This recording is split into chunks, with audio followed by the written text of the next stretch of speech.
Okay,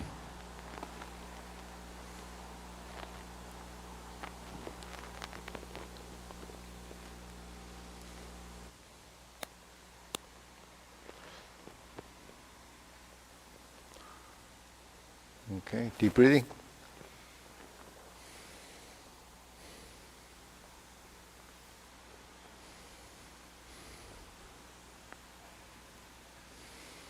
So one of the important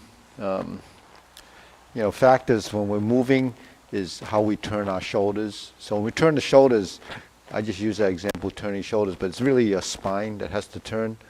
So, when your movements, because we're dealing with three-dimensional movement, or actually multi-dimensional movement, your direction of movement has to be compatible. So when you're doing the turns, or you're inserting the needle, or you're punching, you have this right, even though it's back and forth, to create a back and forth movement in the torso, you have to move right and left. You see, right? Because when you add a new dimension to it, if you don't move the shoulders and you do this, then it's not connected. So what we try to do when we punch is integrate that motion. So motion is compatible, then if I'm turning this way, then the hand is going to go that way. If I turn this way. So that's how we generate a movement. So we have to create the motion. So creating the motion is something that happens, as part of, so that would be kind of a passive action.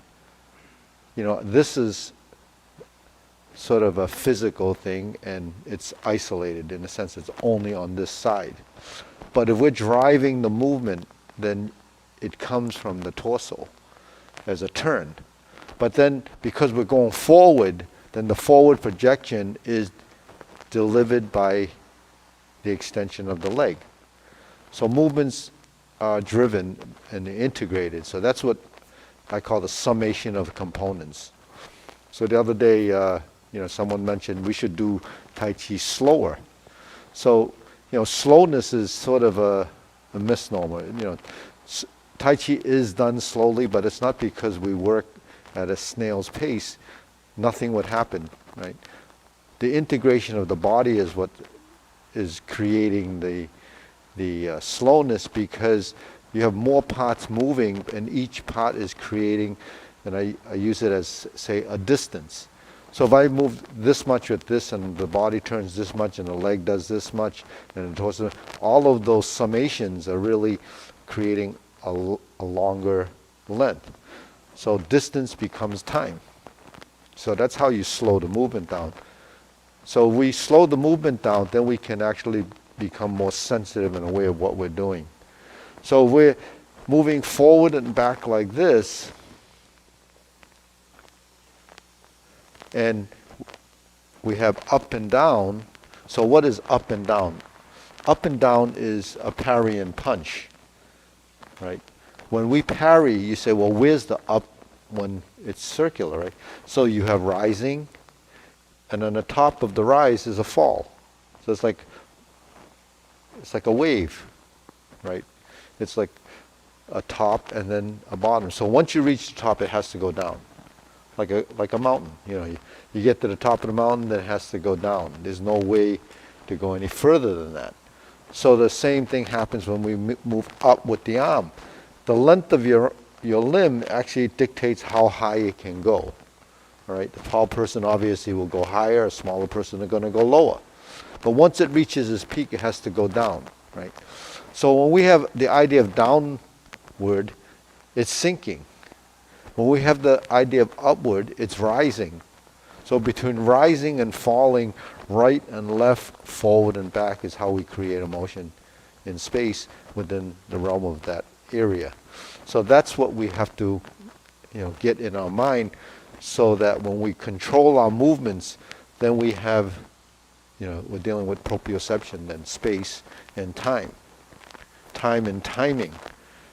Timing is that when we go forward like this, or we go forward like this is becoming part of parry and punch, right? So while you go through those in drills, and we do it like this, right? We turn and we create the back fist. you have dimension, but we don't have the legs tied into it, because there we're working upper body. When we work the legs, we have lower body. So between the upper body and lower body, we have to synchronize it. So that really stems from here. So we bring even from here to here. It's like the fan through the back on the opposite side, right? And what is that? That's tilting like this, like when we do a stretch. You know, when we do this exercise, we're going from side to side. So if you're here and fan through the back, and we turn like this, that's just the other side, right? So in the traditional form, don't we do this?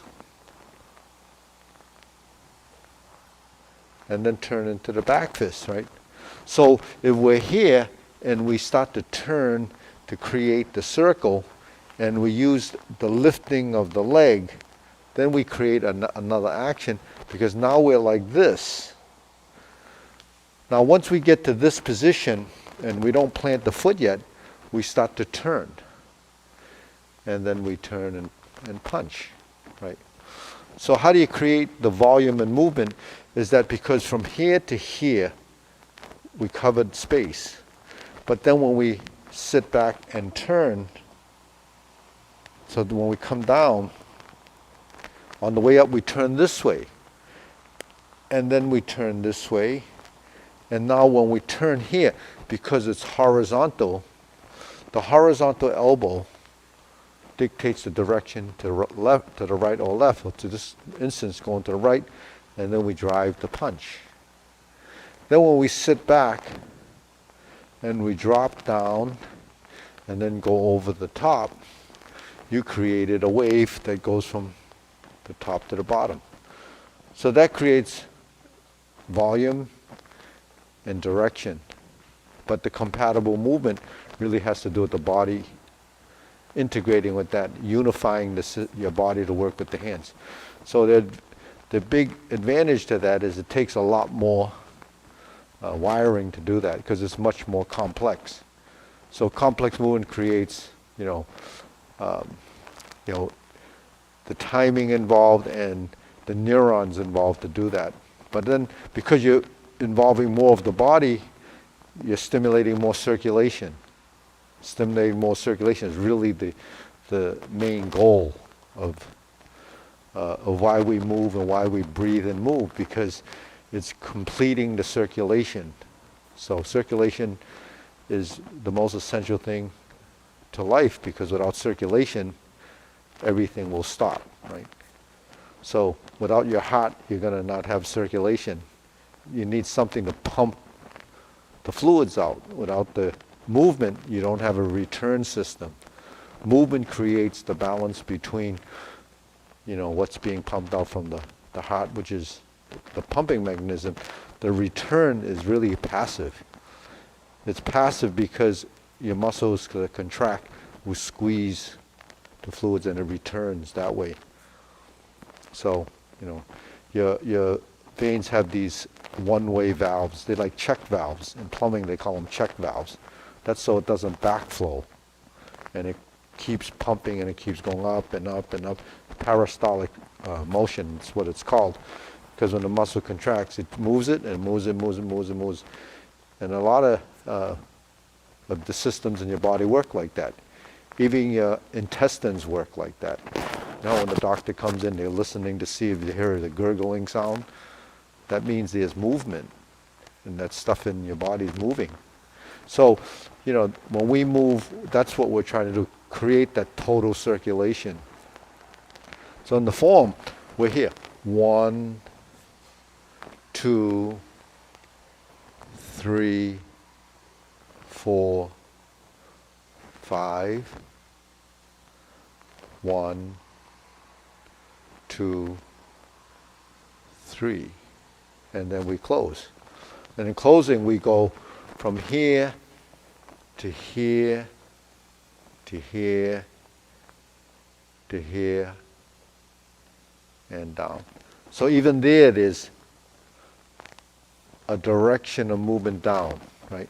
We're down here we're up here, lifting, and then leveling out, and then finishing the movement till you're done, right? So that's what we do in Tai Chi, constantly building that synchronization. All right. All right, so let's go through the 42. And same ideas in this form, it's just that it's a little bit more intricate, some difficult movements. So we start off, and this is preparation. You prepare the movement.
So, okay, deep breathing.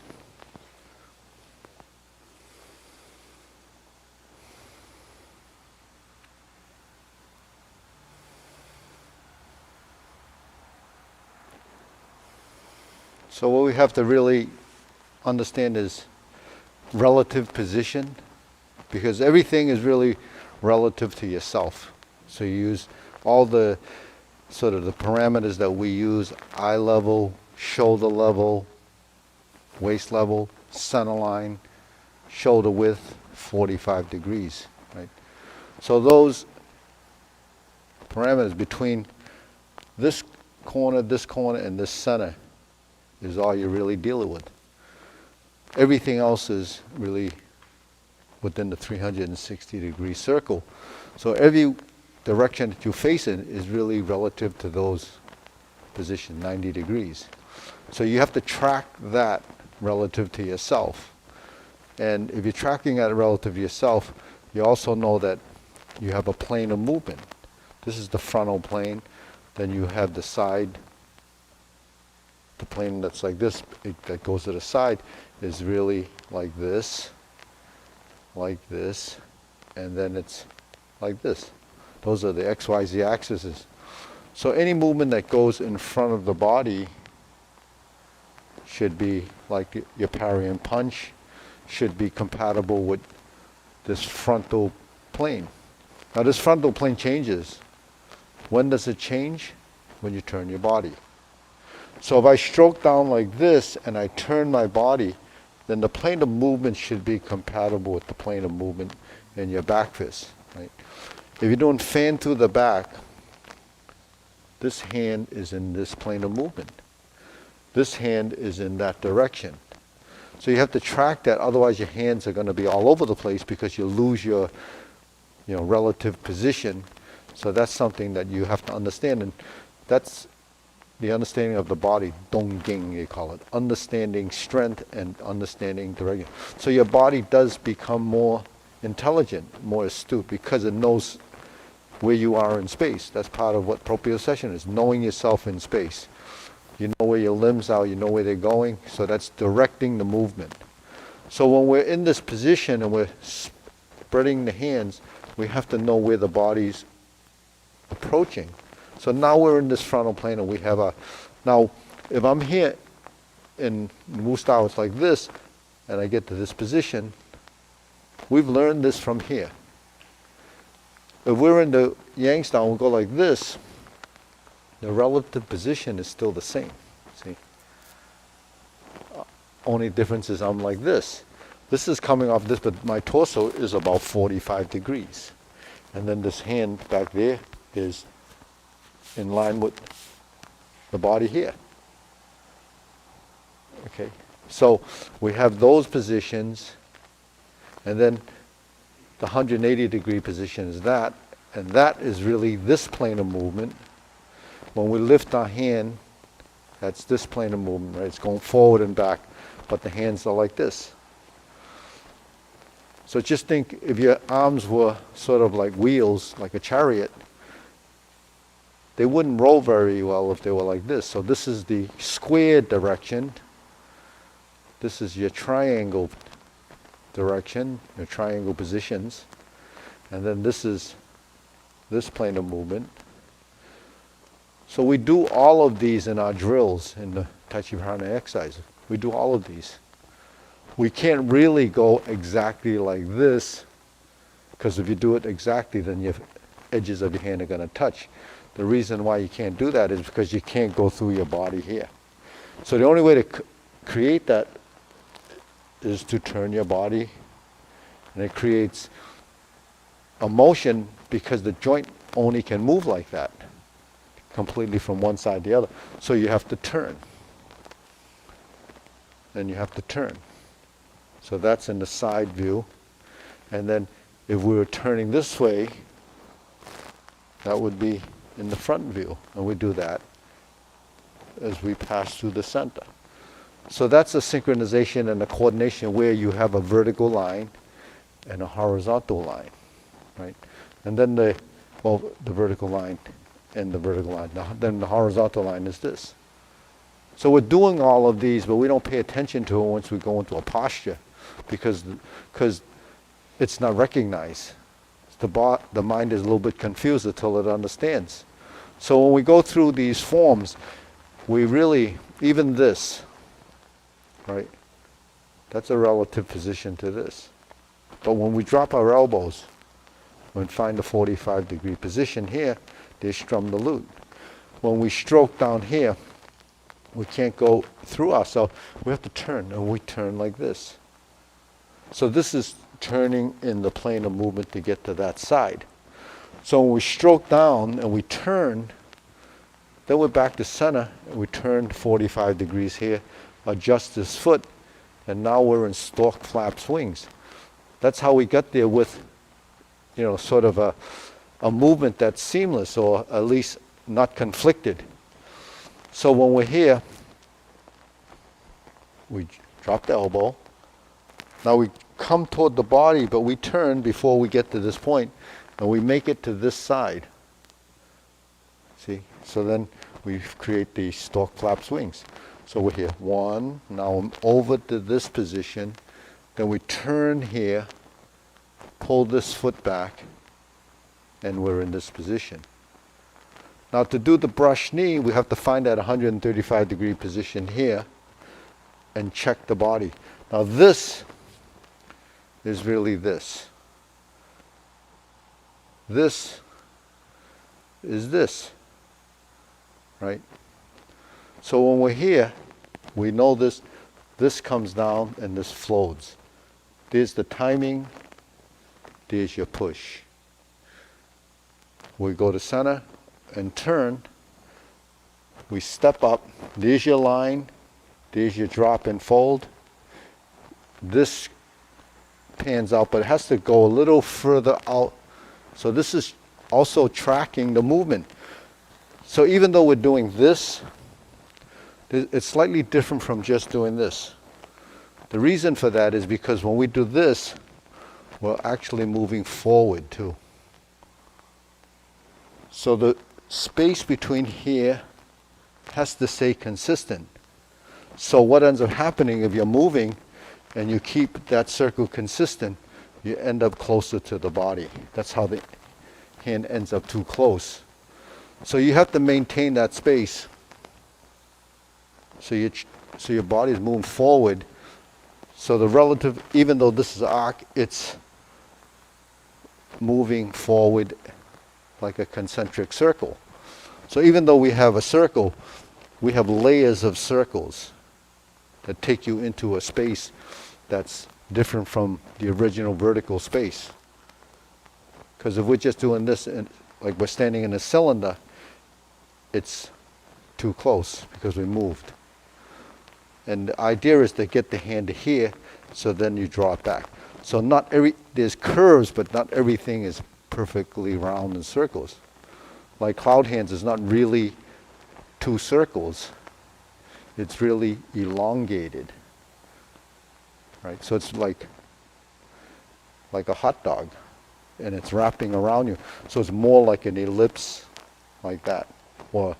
And because it's curved, it's not even a hot dog shape. No, hot dogs are curved, but the thing is, you have this shape, and it's a shape that goes like this. So that's what happens when we're moving in space, that we're creating patterns, but these patterns are relative to your body. That's what's difficult for most people to track. So when we're here and we do the brush knee, the folding is, you can see the synchronization of the body. When you step out and you sink down, then when you start to come forward, that relative position has to become sort of programmed into your motion. And that's really what muscle memory is. Muscle memory is this, final position, stagnant. In motion, you have numerous muscle memories within the realm of one space, because at 45 degrees, maybe it's here. At center, it's here. When you turn to here, it's here. When you turn to here, it's here. When you go forward, it's there. So all of those are like muscle memory, micro memories. when you synchronize those together, you create a motion in space. Does that make sense, Rob? These are the scientists, so you got. But it makes sense. It's just logical if you think about it like that. So nothing, when in movement, is very hard to track because that's one of the conflicts we have, in learning, is that we don't really see it happening. So it's perspective, right?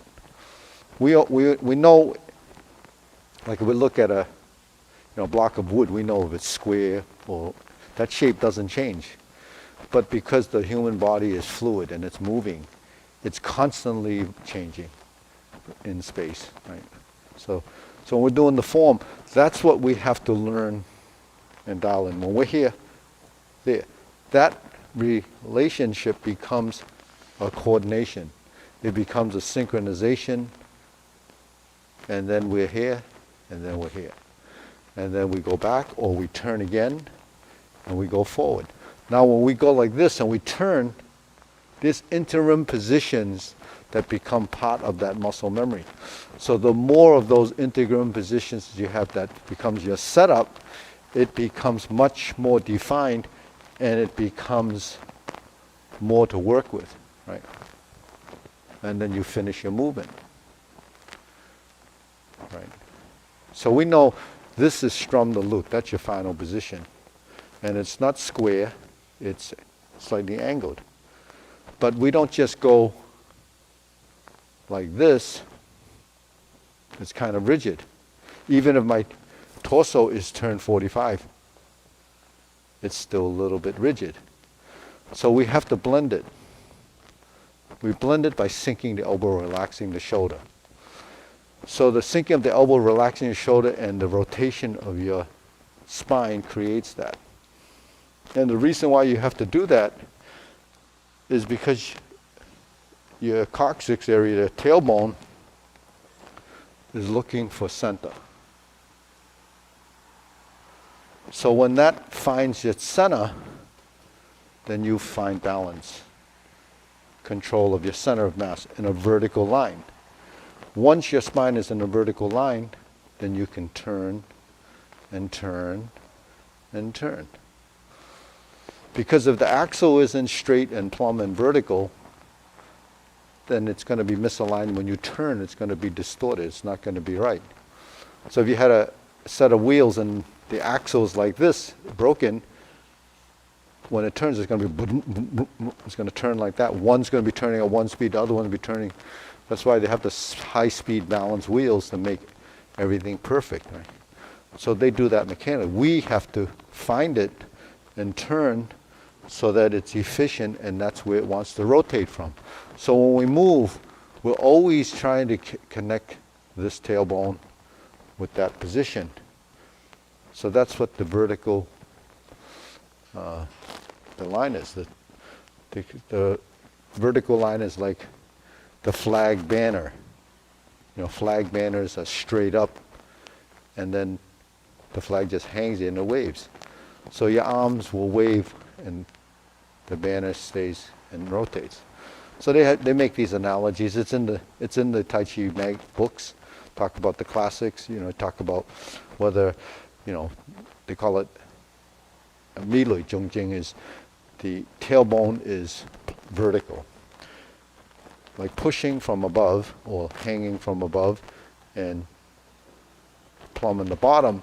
So when you turn, you're in the vertical line. So that's what we should have, right? Now, once you're in this position, like you're turning for brush knee, then you're rotating freely without any misalignments. So the vertical spine is important because we lose that verticalness as you age or you have poor posture. But most of the poor posture things that a person has is imbalance in musculature, right? So musculature has to be balanced, but the best way to balance that is movement, because when you move, it can't be misaligned if you're looking for perfect position in motion. You can't do a brush knee like this. Well, you can, but it's not correct, right? You can't sit in a vertical position if the body's like this. So Jade Lady Work Shuttle, you can't do it by this or do it like this because of the misalignment. So that's, yeah. So if someone has a back issue with a tighter, there's a muscle issue that you can't get that alignment, is there some drills and exercises that you do to specifically help you with that? So you have to be conscious of it first, and you have to build it through motion. I mean, someone that's excessive or there's really deformity because of skeletal deformities, then it's a lot harder to do. But in general, if you work the muscle group because you know that's like that, then you can try to struggle with it to strengthen the side that's pulling it away. Something has to be misaligned by excessiveness. So if it's contracting more on this side, then you would end up pulling this way. So that will pull your spine out of line if you want to straighten it out. Then. So when we're manipulating our skeletal structure, there's a lot of control that you have to do. So your spine, your ribs actually are the parts that get distorted. Why? Because your ribs are made up of floating ribs, and they're also ribs. It's a cage. So if this is dropping down and this is lifting up, you're going to get a curvature in your spine, right? So your muscles are forming like that. Some of it could be from misalignment. Some of it could be from doing something in that position, and then your body thinks it's normal. Or it could be that you're working one side more than the other. When we exercise, we don't exercise 100%, especially if you're like a weightlifter or even working on projects, you're usually one side dominant. If you're always working with your right arm, you're going to be stronger on that side. You're always working with your left, you're going to be stronger on that side. If you're always lifting like this, you would have a problem. So the people that carry stuff on their head and they have a perfect posture, they probably don't have back problems the same way because their spine is always straight, right? It's only, like we sleep on these soft beds and we sleep on places so when you get on your couch, you could get your stiff neck from being in these awkward positions. So when people do meditation or they're holding these positions, they struggle to keep that vertical position, right? Like the lotus position or any of those. So people that do that, they're training to have that vertical position. They're usually not tilted. So this is what body posture is, why it's so important in Tai Chi. When we go into a position, we have to work toward finalizing that position until the body starts to discover that, that balance. So the yin and yang concept of balance is that. When we move, it's really part of all of manipulation. So when you sink the elbow, a lot of us don't sink the elbow enough, meaning that when you go up like this, there's tension, so you don't relax. When you push out, it's not relaxing before the push. When you sit back and you do the repulse the monkey, the elbow is not pliable enough. Because once you fold and you come forward, it has to be, each component has to have its own sinking and rising to make that movement look like a wave. So when we step back and we're moving forward and then sinking down, you have to release all of this tension to create that action. So this is all theoretical, but it's real, You use this concept as part of your training, because without it, it's just going through motions. So the fact that you have to move upper or lower in coordination, it's developed here, it's developed here. Sinking is developed here. Expanding and contractions develop here. Forming the fist develops that integration. Because when you form your fist, or you form your fist, or you create a back fist, all of this has to be dealt with within the realm of this space. So even though I'm forming the fist, the direction of that punch is directed by the body. If I just do this, that's a punch, but it's not this. It's not this. So that's what has to be driven. So your movement is driven from here and then here. So that's what we're controlling. So what's that controlling? Your sort of intercostal muscles, the muscles that are all around your abdominal area that control all of that. There's lots of muscles in there. But most of the time it's just used to house a belly because it gets big enough that needs a little more support. So that's a whole different topic.